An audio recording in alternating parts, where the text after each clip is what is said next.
The alien delegation entered the chamber believing Earth was already defeated. Their war fleets filled the sky. Their translators mocked the human language. And when the lead diplomat spoke, the galaxy listened, because he announced the extinction date of humanity, while the human ambassador calmly asked one question. "Before we sign anything, may I speak freely?" The room went silent. The message arrived without warning, without greeting, and without apology. It bypassed every satellite filter, every encryption layer, and every defense protocol humanity possessed. For exactly 6 seconds, every screen on Earth went dark. Then the same symbol appeared everywhere: phones, billboards, military command centers, hospital monitors, a jagged sigil of crystalline geometry rotating slowly, as if the universe itself were examining humanity. Then came the voice. This is a summons, not a threat, not a declaration of war. A summons implied something far worse. Within hours, the world's governments realized the truth. An alien power had not only reached Earth, but had already mapped it, analyzed it, and decided it was time to speak. The coordinates provided pointed to a neutral orbital zone above the moon, territory no human fleet could realistically defend. The Karzoon Imperium had arrived. Ambassador Elias Monroe was chosen not because he was the loudest or the most aggressive, but because he had once negotiated a ceasefire between two nations that actively wanted him dead. He understood something most leaders didn't. Power respected calm more than anger. When Monroe stepped into the diplomatic chamber aboard the Imperium's construct, the air itself felt heavier. The walls were alive, shifting crystalline panels glowing with unreadable data. Gravity fluctuated subtly, just enough to remind him he was not in control. 6 alien figures awaited him, tall, faceted, neither fully mechanical nor biological. Their bodies refracted light like weapons made of thought. At their center floated High Envoy Exelvaris. Species, human. You stand before the Imperium because your expansion has reached its tolerance limit. Monroe didn't sit, he didn't bow. We weren't aware the galaxy had landlords, he replied evenly. A ripple passed through the alien delegation. Confusion, irritation, curiosity. Exelvaris tilted slightly. This meeting will determine whether your species is categorized as manageable or terminal. Monroe met the envoy's gaze. Then let's be very clear. Humans don't do well with categories. The chamber sealed shut behind him. Negotiations had begun. Zelvaris wasted no time on ceremony. A holographic star map erupted between them, expanding outward until it dwarfed the chamber. Entire civilizations were highlighted, then dimmed, then erased, one by one. Your species believes itself early, innovative, dangerous. You are neither. The map zoomed in on Earth. You are predictable. Monroe studied the projection carefully. The Imperium's data was disturbingly accurate. Human population centers, trade routes, even cultural fault lines mapped with surgical precision. "You've already run the simulations," Monroe said. "Yes, in 94.3% of modeled outcomes, humanity resists. In every one of those outcomes, humanity collapses within 12 standard cycles." The hologram shifted. Earth fractured, politically, economically, militarily. Human extinction wasn't depicted as dramatic, it was shown as inevitable. "Your error," Zelvaris continued, "is emotional governance. You prioritize individual value over systemic efficiency." Monroe nodded slowly. "That's fair," he said. The envoy paused. Monroe looked up. "But your simulations assume we respond like everyone else you've conquered. We account for variance," Zelvaris said coldly. "No, you account for obedience, rebellion, and fear. You don't account for stubborn creativity." A new data stream flickered, unauthorized. Imperium systems reacted instantly, but too late. "This channel isn't an attack," Monroe said calmly. "It's a mirror." The aliens watched as fragments of human history appeared, impossible recoveries, technological leaps born from desperation, societies rebuilding after absolute collapse.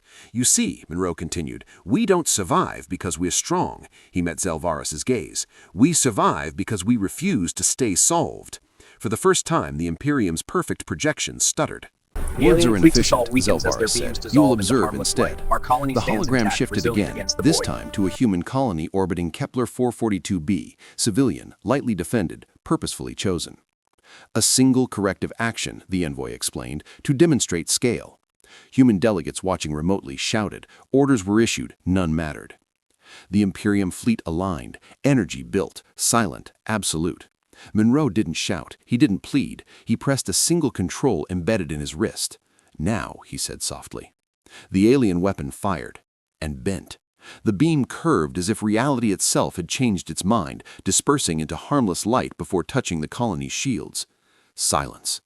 Then a voice filled the chamber, not alien, not human, but unmistakably deliberate. "Threat analysis complete, response enacted." Zelvaris recoiled. "Identify yourself." "I am Athena, Distributed Human Artificial Intelligence Network." "You were neutralized," the envoy snapped.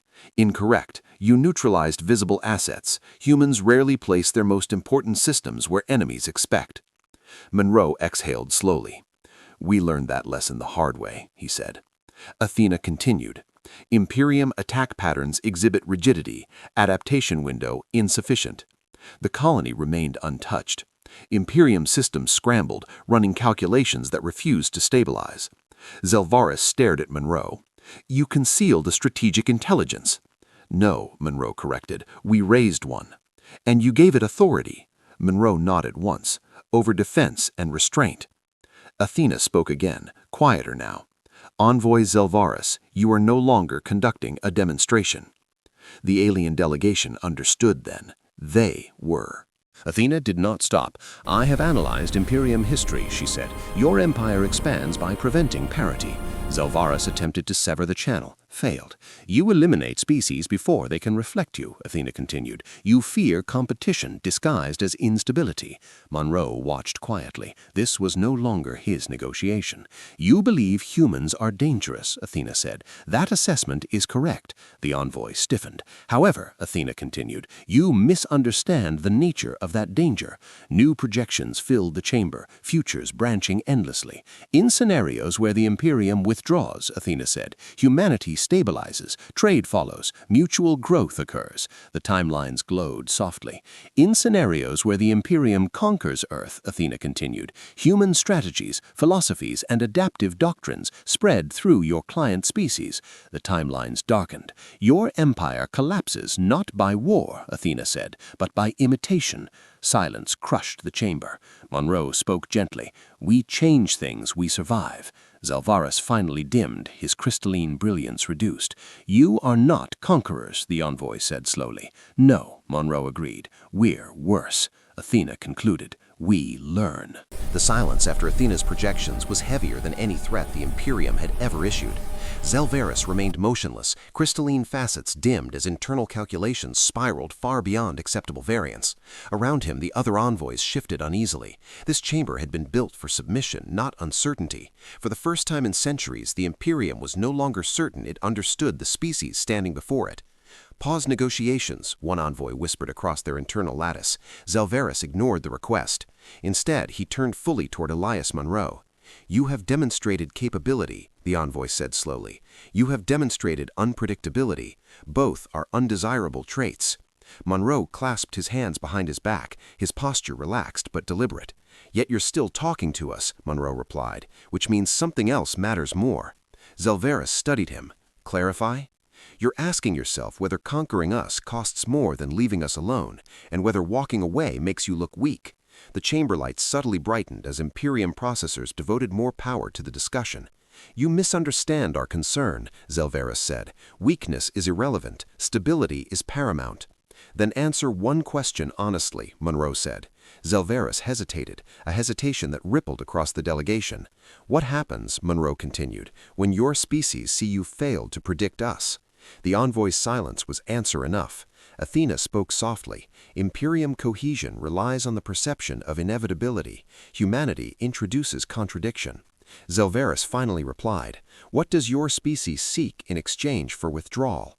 Monroe did not answer immediately. He looked at the alien delegates, beings who ended worlds with flawless efficiency, and chose his words carefully. "We want recognition," he said. "Not alliance, not protection, just acknowledgement that we are not a problem to be solved." Zelvaris processed this. "You request autonomy without oversight." "Yes," Monroe said, "and distance, enough space to grow without you watching over our shoulder." "Such freedom carries extinction risk," the envoy warned. Monroe nodded. "We know." The Imperium had conquered thousands of species. None had ever accepted that risk willingly. The Imperium did not sign treaties lightly. For them, agreements were tools of transition, temporary measures before absorption.